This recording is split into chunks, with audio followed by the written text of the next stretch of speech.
Habari zenu wa Kenya wenzangu, hello my fellow Kenyans. This is Kakonga the coach and the founder of Vision Total Football Kenya. The topic of today is going to be foreign coaches are not the answer to our football problems. And I will say it again. Foreign coaches are not the answers to our football problems. And I tell you why I'm saying this. We have been hiring foreign coaches all the way back, 25 years back, but yet we have not managed to qualify for any regional tournament that we have been trying to qualify for. I can go back to 97 when we had Coach Fabisch, the late German coach, Reinhard Fabisch. Between 97 and 2002, he was sacked, employed, 3 times by FKF. And then when he left in 2002, Ghost Muller took the team that Coach Fabisch was nurturing. And that is a team that qualified for AFCON, or Africa Cup of Nations, in 2004. Ever since then, we have been trying to qualify for Africa Cup of Nations, and we have not got even anywhere near. But that's a story of another day. And I have also talked about this in many other clips that I have done. But what I'm trying to say today is this. FKF keep trying to hire foreign coaches to get instant result. That is not going to happen at all, at all. I'll go back to what the late Coach Fabisch said in 2002. He said to FKF, if you expect instant result, you might as well hire the service of superstar Jesus Christ. You can analyze that and understand what he meant. Because what happens, FKF hire these coaches. When they don't perform, they sack them. When they don't perform, they sack them. But the solution is not the coaches. The solution is our football system. If we sort our football system, everything is going to be fine going forward. So, 2002, the late Coach Fabisch was sacked. Then comes Ghost Muller, somewhere there. And then I'm going to tell you the thing that I want to talk about is 2008, when we had Coach Francis Kimanzi as our national team coach. And then he was sacked for disagreeing with FKF. And also don't forget the German coach, the late German coach Fabisch, was also sacked because he was criticizing FKF all the time. He wanted to nurture youth team. He wanted to bring new faces in the team. He wanted to make sure he has young players coming into the national team. If you think about that, at the same time, Denis Oliech came along, Akina Maliga. It is because of that coach. He was bringing them when they were young. Ask Denis Oliech if you don't believe me. It was the German coach, Fabisch. And may God rest his soul in heaven, because he died a few years ago. He is the coach who brought Denis Oliech into the national team. I think he was 19 or so. Please, Denis Oliech is in Kenya. If you don't believe me, tell him to talk to you about Coach Fabisch. But let's go back to Francis Kimanzi, 2008. And then he was sacked again for disagreeing with FKF. And then, listen to this.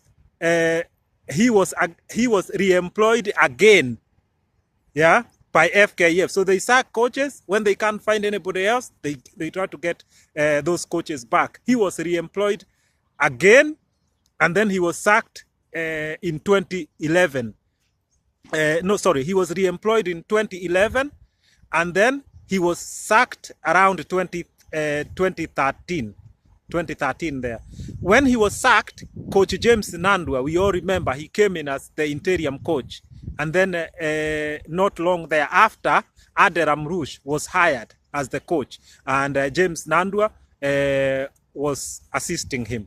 So Aderam Rouge came 2013. And he was in charge of 12 games. He won 10 games. He lost 2.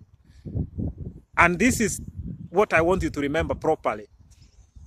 When he played the game that made him get sacked. FKF sacked him in 2014. He played a game, and the game was against Lesotho. So Coach Aderam Rouge, Nandwa was also in that coaching team. They lost that game to Lesotho. When they came back home, the entire bench was sacked. And please also remember Francis Kemanzi, when he was sacked because Kenya failed to qualify for AFCON 2013. We were beaten by Togo then. Francis Kemanzi was also sacked, and the entire bench, all his assistants, they were all sacked. So Kemanzi and the whole bench gone. 2014, Aderam Rouge and the whole bench sacked, gone. So when he left, then comes Coach Henry Michel. You all know the French coach, Henry Michel. He only lasted 4 months, and then he left. He said the conditions that he agreed with FKF, contractual agreement and conditions that were in the contract, they were not fulfilled, and he could not work unless those conditions were fulfilled by FKF. So he left. When he left, he took FKF to FIFA to file a case with FIFA because FKF needed to pay him 4.5 million. This is a coach who only lasted for 4 months, Henry Michel, and they paid him. I know FKF paid him that money. When he left, guess who? And I want to take you back to something else. Aderam Rouge, when Aderam Rouge left, he said FKF owed him over 100 million. And I know 2016, FKF was trying to sort something with him to have an out-of-court settlement, because Aderam Rouge also took FKF to FIFA because they owed him a lot of money. Now, see all these issues I keep saying, and I'm saying our football federation, for God's sake, it is not equipped to run our football. Every single problem you see revolves back to our organization, revolves back or comes back to our football governing body. I cannot say enough, but let us go back to the issue of coaches. So Aderam Rouge, gone. 2014. Henry Michel come, spend 4 months, gone. Now, 2015 there, who do we have? Bobby Williams. You all know Bobby Williams, the Scottish coach. Now, Bobby, as people call him, he was wonderful when he was coaching the Uganda national team. People loved him there, and even Kenya wished they could have him as the national team coach. Then Gor Mahia brought him over. He was coaching Gor Mahia. FKF thought this coach is so good, we want him. So during Nyamwea's time, Bob Williamson was employed there to be the national team coach. When the new office came in, 2016, when Akina Nick Mwendwa came in, Bob Williamson was sacked. And what did they say? They could not afford to pay him. So he was sacked, and I think there was a settlement there. I don't know, 300,000 or something. Again, he left. So, 2016, he left. Okumbi comes in. Okumbi manages several games there. And then, suddenly, comes Paul Put. Again, Paul Put, we all know how long he has lasted. 4 months. Yeah, he's gone now. So we are back to Okumbi, and we are waiting for a new coach to be, to be employed. My dear brothers and sisters, this history is even confusing. There is too much to listen, too much mess around our football. Our football governing body is full of mess. It's full of mess. Kitu wazungu wanaita, Kiswahili tunaita mavi, ama wazungu wanaita shit. It is full of shit, this place. Now, no one comes and survive. Now, I will go back to what I said. Foreign coaches are not the answer to our football problems. What it is that we don't nurture players, we don't nurture coaches. What we need to do in Kenya, to have a good foreign coach who will stay for a while, because consistency is important. We cannot just bring coaches when they don't perform, we sack them. 1 minute we say we can't afford to pay them, we let them go. Next minute we are looking around for another coach. So Kenya has become a country where every coach who comes goes away disgruntled, name ruined, Jamani, we cannot keep doing like this. So I said it again. What we need is consistency. We need to have a foreign coach in charge of our national team. And after that, we must nurture our own Kenyan coaches proper. Not the way a coach comes there, they don't develop, they don't improve, we don't give them chance to improve. We need to nurture our Kenyan coaches. We need to give them different experiences. Send them to some programs in Europe to link them with the clubs and that, so that we can nurture them very fast. I am telling you, if we do this, we'll be doing the right thing. Sunday Olise, the Nigerian professional player who was in Kenya just a while ago, and he was playing in Bundesliga. He was in Kenya not long ago. I saw him on TV, and he said the same thing. We need to nurture African coaches if we need success. We need foreign coaches for now. So because they are far ahead of us, no matter whether you want to hear from me or not, they are ahead of us. But we cannot use them as a long-term solution. We need to use them, or we need to use their service, and at the same time nurturing our own coaches. Because if you look youth teams in Kenya, huko vijijini huko, who are coaching these teams is our local coaches. Yeah, so we have a foreign coach for Harambee Stars. But if you look all these teams, they have our Kenyan coaches. So our Kenyan coaches have no problem. They are okay. What we need is to empower them, to make our system be able to nurture them, educate them, and give them experience. Yeah. It is not just having them wakicheza huko vijijini, wakichezesha huko vijijini, and they never move forward. Football education must be an ongoing process all the time, but we need a different football federation that will have a wing to nurture coaches, a wing to nurture referees, a wing to nurture former football players, and this is what I keep saying about. Our federation is the problem. No one should point fingers to the government. It is not the government. It is the federation.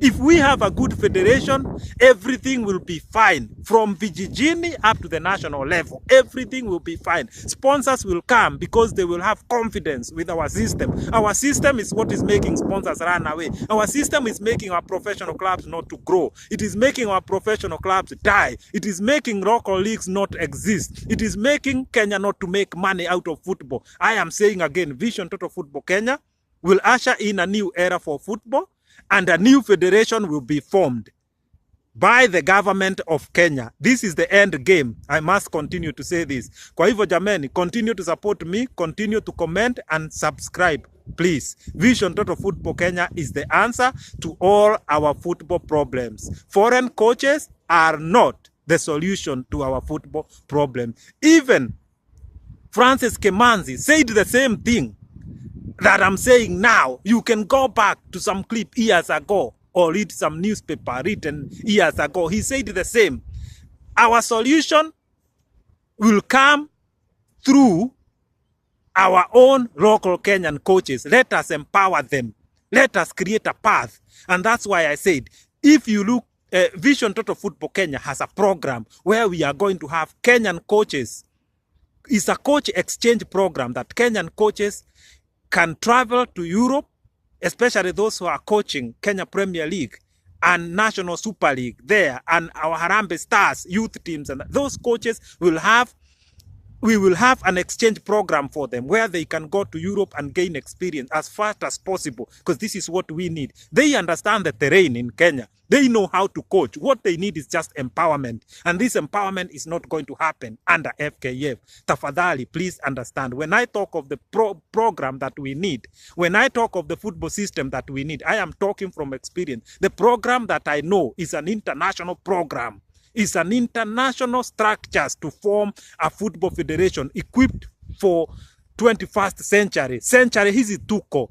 Our football federation belong to the past centuries. Huko. It does not belong to the 21st century. That is why we keep losing games. If you look in Europe, the football system is what is right. I will say it again. England government only invest 1 billion Kenya shilling in English football. But ask yourself, why is the football so good? Why is football here make so much money? It is the system, Jamani. It is the system. What you want to be in England, a coach, a referee, a scout, Jameni, a scout, football agent, you will be in England if you want to be, because the system is straightforward. Everything is done in the broad daylight. Hakuna mikono ya chini huku na kule, cartel, whatever. The system is correct. So when I talk about our system, I know what I'm talking. I know the Kenyan system. I'm in touch with everything, and I know the system here. I have learned through the system here because I have been here for 23 years. I understand the football proper and the system that will work for Kenya. Jameni, continue to support me. Vision Total Football Kenya is the answer. Tuko pamoja. Subscribe. Jameni, subscribe, comment and share. Asanteni sana. Tuko pamoja.